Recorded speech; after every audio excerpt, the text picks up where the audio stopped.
Islam. Islam menempatkan transaksi ekonomi sebagai bagian yang penting dalam kehidupan umat. Sebagian agama yang komprehensif, Islam memberikan aturan dan pedoman yang jelas terkait dengan transaksi yang diperbolehkan dan yang dilarang. Dalam slide ini, kita akan mempelajari beberapa larangan Islam dalam transaksi. Larangan riba dalam Islam. 1. Riba larangan tegas. Riba adalah salah satu praktik keuangan yang sangat dilarang dalam Islam. Al-Quran menyerukan dengan tegas untuk menjauhi riba dalam segala bentuknya, karena riba dianggap sebagai tindakan eksploitatif yang dapat merugikan masyarakat. Praktik riba ini dapat terjadi dalam berbagai transaksi seperti pinjaman, utang piutang, dan jual beli. 2. Bunga, bentuk riba modern. Salah satu bentuk riba yang umum dijumpai saat ini adalah praktik pembebanan bunga dalam transaksi keuangan. Bunga dianggap dengan riba karena merupakan kelebihan atas pokok pinjam yang harus dibayar oleh peminjam. Islam mewajibkan umat untuk menghindari segala bentuk transaksi yang mengandung unsur bunga. 3. Dampak riba. Riba tidak hanya dilarang dalam Islam, tetapi juga memiliki dampak negatif yang luas bagi masyarakat. Riba dapat menyebabkan ketimpangan ekonomi, meningkatkan kemiskinan, dan memicu ketidakstabilan ekonomi. Islam mendorong umatnya untuk menerapkan sistem keuangan yang adil dan bebas dari praktik riba. Larangan gharar dalam Islam. Definisi gharar. Gharar dalam Islam mengacu pada transaksi yang mengandung ketidakpastian, kesamaran, atau resiko yang berlebihan. Hal ini dapat terjadi karena kekurangan informasi atau pengetahuan yang memadai mengenai objek transaksi. Contoh gharar. Beberapa contoh gharar dalam transaksi keuangan adalah jual beli barang yang belum ada, jual beli ikan di dalam air, dan jual beli buah yang belum dipanen. Transaksi ini mengandung unsur spekulasi yang tinggi yang dapat merugikan salah satu pihak. Larangan maisir atau perjudian dalam Islam. 1. Definisi maisir. Maisir atau perjudian adalah salah satu bentuk transaksi yang mengandung unsur taruhan atau spekulasi yang dapat mendatangkan keuntungan bagi salah satu pihak dan kerugian bagi pihak lain.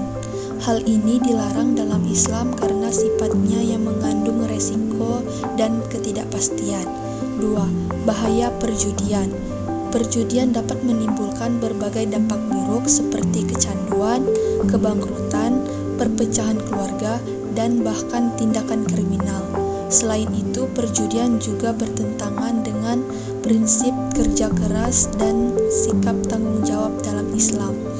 3. Dalil larangan maisir.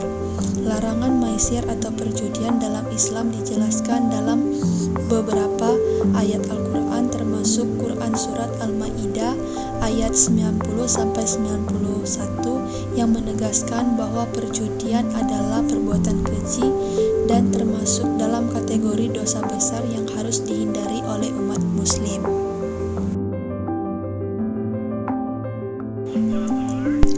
Larangan tadlis atau penipuan dalam Islam. 1. Definisi tadlis. Tadlis adalah bentuk praktik penipuan atau penyembunyian informasi yang penting terkait barang atau jasa yang diperjualbelikan dengan tujuan menguntungkan diri sendiri dan merugikan pihak lain. 2. Dampak tadlis. Praktik tadlis dapat menimbulkan ketidakpercayaan, perselisihan, dan kerugian bagi pihak yang dirugikan. Hal ini bertentangan dengan prinsip kejujuran dan keadilan dalam transaksi yang diajarkan dalam Islam. 3. Bentuk-bentuk tadlis. Tadlis dapat terjadi dalam berbagai bentuk seperti menyembunyikan catatan barang, melebih-lebihkan kualitas dan kuantitas, dan memberikan informasi palsu terkait asal-usul barang. Larangan ihtikar atau monopoli dalam Islam. 1. Definisi ihtikar. Ihtikar adalah praktek monopoli, yaitu menumpuk dan menyimpan barang-barang kebutuhan pokok untuk menjualnya pada saat harga tinggi dan mendapatkan keuntungan yang besar. Islam melarang praktek ini karena merugikan konsumen dan masyarakat. 2. Alasan dilarang.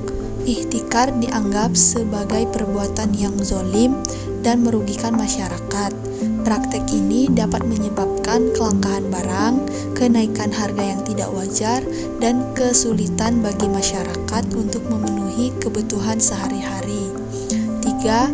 Hukum dan sanksi. Islam dengan tegas melarang praktek ihtikar.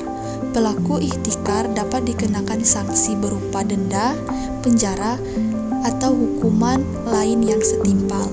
Tujuannya adalah untuk mencegah dan terjadinya monopoli dan menjaga kemaslahatan umat. Larangan kecurangan dalam Islam. 1. Kejujuran dalam transaksi. Islam menekankan pentingnya kejujuran dalam setiap transaksi.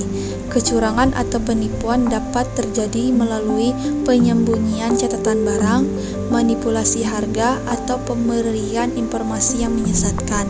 Hal ini dilarang dengan tegas dalam Islam karena dapat merugikan pihak-pihak yang bertransaksi.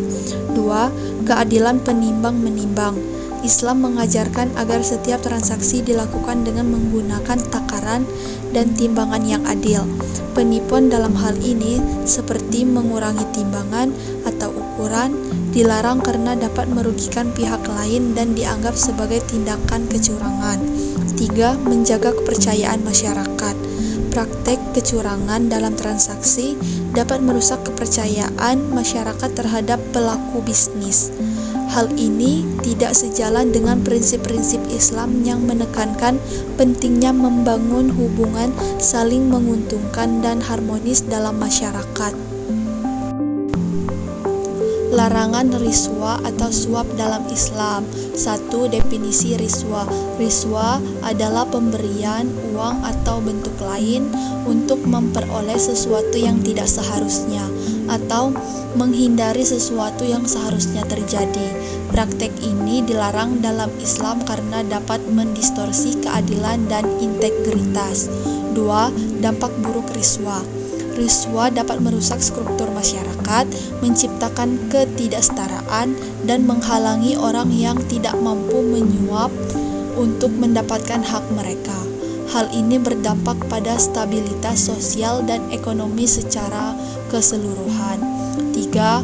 Hukuman riswa. Agama Islam sangat tegas dalam larangan praktek riswa.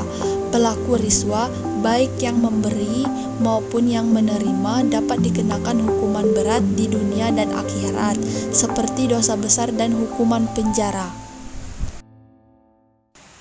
Larangan iktinas atau penimbunan dalam Islam. 1. Definisi iktinas. Iktinas atau penimbunan adalah tindakan penyimpanan dan menahan barang-barang dari peredaran untuk mendapatkan keuntungan di kemudian hari. Praktek ini dilarang dalam Islam karena merugikan masyarakat dan mengganggu keseimbangan ekonomi. 2. Bahaya iktinas.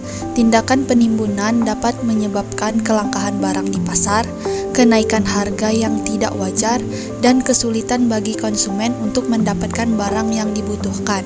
Hal ini bertentangan dengan prinsip keadilan dan kesejahteraan dalam Islam. 3. Larangan iktinas. Al-Quran dan hadis dengan tegas melarang praktek penimbunan dalam Al-Quran. Disebutkan bahwa orang-orang menimbun emas dan perak dan tidak memanfaatkan di jalan Allah, maka beritahukanlah kepada mereka bahwa mereka akan mendapatkan siksa yang pedih. Surat At-Taubah ayat 34. 4. Pentingnya sirkulasi barang. Islam menekankan pentingnya sirkulasi barang di masyarakat agar dapat mencapai keseimbangan ekonomi dan keadilan. Barang-barang seharusnya tidak ditimbun, melainkan dimanfaatkan dan didistribusikan dengan baik dan memenuhi kebutuhan masyarakat. Kesimpulan dan penutup, setelah mempelajari berbagai larangan dalam transaksi keuangan Islam, kita dapat menyimpulkan bahwa Islam sangat menjunjung tinggi nilai-nilai keadilan, kejujuran, transparansi. Transaksi yang dilarang seperti riba, goror, maisir, tadlis, iktikar, kecurangan, riswa, dan iktinas semuanya mengarah pada perilaku yang merugikan dan melanggar prinsip-prinsip syariat Islam. Sebagai umat muslim, kita harus senantiasa berhati-hati dalam setiap transaksi dan menghindari segala bentuk praktik yang dilarang. Dalam mematuhi aturan-aturan tersebut, kita dapat membangun sistem ekonomi yang sehat, adil, dan sejahtera bagi seluruh rakyat. Semoga kita semua dapat menjadi teladan dalam menerapkan prinsip-prinsip ekonomi Islam di kehidupan sehari-hari.